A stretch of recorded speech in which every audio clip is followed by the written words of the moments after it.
think it is, but it's really not. People don't pay as much attention to what you're doing as you think they might be paying. So, just get you a good holster, make sure it's concealed, and go about your business, and don't mess with it. Exactly. Leave it alone. Number 3, loading your defensive firearm with practice ammo. Practice ammo is cheap, and it's plentiful because it's for training. Spend the extra money and carry hollow points. Hollow points are made to enter the target and stop.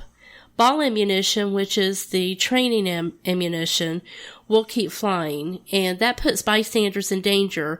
If you have to use your firearm defensively and you have training ammo and that the bullet goes through the threat and it hits somebody else, well, that was somebody who got injured that shouldn't have been injured. Yep. I just had a conversation with one of our students this last class that we had yesterday, and we were talking about, she had bought a 380, and she had not shot it yet, but she was looking forward to going and shooting it, and I said 380 is a good caliber to carry for self-defense, if you can't handle the recoil of a 9mm or whatever. But I really tried to reinforce to her to make sure that you get some good defensive ammo for it. Don't just use the practice ammo that you use at the range. And I think she understood what I was saying and that she will follow through on that. Number 4 on our list of the 9 things that you should never do while carrying concealed is pocket carrying with no holster. The pants pocket or the pocket on your cargo shorts is never a good place for an unholstered firearm. Without a proper pocket holster, your gun could turn upside down and be aimed directly at your face. Or what if your cargo shorts have a hole in it, like what happened months and months ago at a town close by us when a fellow put his gun in his cargo shorts that had a hole in it, took his kid to school, and the gun made its way through the hole in his shorts and wound up on the playground. Right. That's another good thing to do is inspect your pockets every once in a while, because even with a holster in your pocket, if the hole gets big enough, it could slip through. Right. But with a gun just laying in there, again, it can be pointing at yourself, or that barrel, pushing in that one little spot in the bottom of your pocket could wear that spot and develop the hole. And next thing you know, you're going to be losing your firearm. A holster definitely keeps it pointed in one direction. Number 5, telling others in public that you're armed. Even if you don't remove your handgun, merely telling someone that you're carrying can alert others. You don't carry because it makes you tough or invincible. Someone can overhear you and either try to take it away from you or even question you about your intentions. Again, it goes back to concealed means concealed, and that even means keeping your mouth shut about it. Nobody needs to know that you're armed. No, not at all. Number 6 is using your gun to intimidate someone who is making you angry. That is so wrong on so many levels. A concealed handgun is only for the time when your life is in danger and that you have no other options available to you. Brandishing a firearm, lifting your shirt up to say, hey buddy, back off so they can see the butt of your gun, will only bring the police and a whole host of trouble for you, because that can be considered brandishing.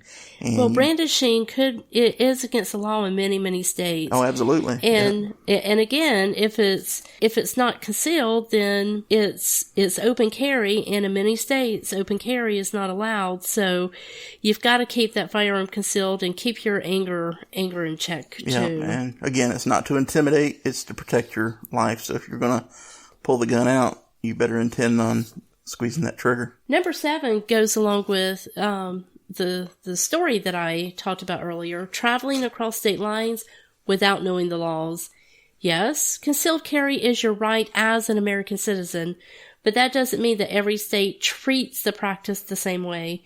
Every state has different laws about where you can carry and how. Know if your permit is recognized across the state lines. And again, you can go to the state source, the state statutes, or you can go to handgunlaw.us or download the app on your smartphone called Legal Heat.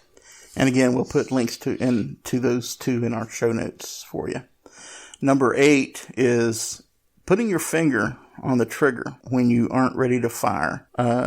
Your handgun stays concealed at all times, but if a crisis does occur and you need to draw your weapon, your finger still needs to stay on the frame, pointing straight toward your threat until there is no other choice but to fire the gun. If the situation changes and you've got your finger resting on that trigger, something could happen and you could squeeze the trigger inadvertently. Your muscles could tense up. Yep, you could tense up, or somebody frightens you or something.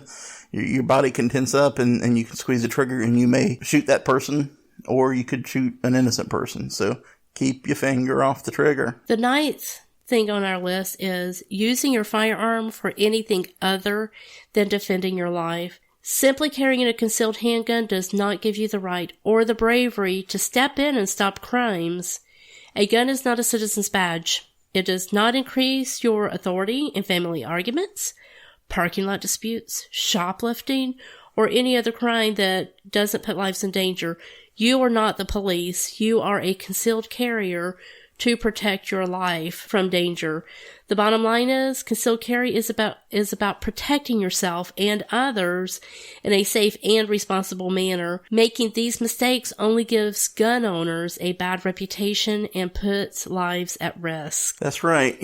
Carrying a gun, and I'm sure that some concealed carriers go to a class to get their concealed weapon permit because they want to feel like, they're 10 feet tall and invincible. That's the wrong reason to carry a gun. And if you're carrying for that reason, you should probably do yourself and all the good, decent gun owners out there a favor and stop that immediately. The gun's there to protect you and your family, and not for you to play police officer.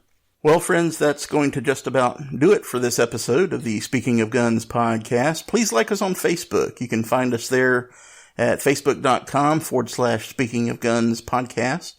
That's the best place to communicate with us, ask us questions, or maybe even give us some suggestions on some future show topics. We'd love to hear from you and let us know what you think. We've been doing this podcast now for 7 episodes, so let us know. You've been a little quiet. You haven't said anything much to us on our Facebook page.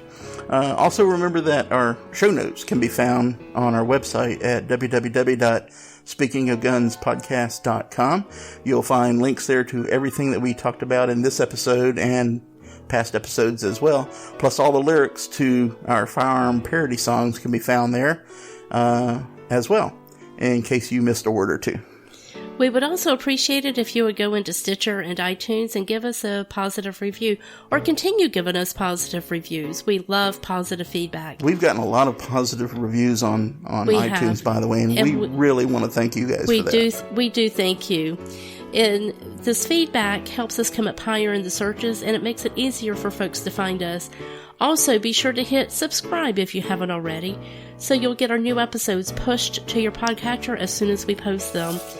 And remember to follow us on Twitter. You can find us on Twitter by searching for @SpeakingOfGuns. And as always, we encourage you to join one or all of the gun advocacy groups, whether it's the National Rifle Association or the Gun Owners of America or the Second Amendment Foundation.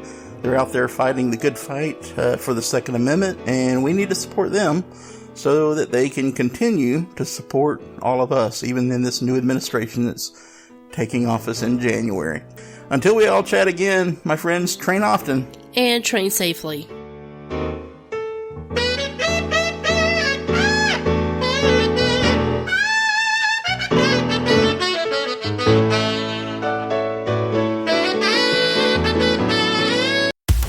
You've been listening to the Speaking of Guns podcast with Tim and Janet Shields. Visit us on the web at www.speakingofgunspodcast.com. Until next time, train often, train safely.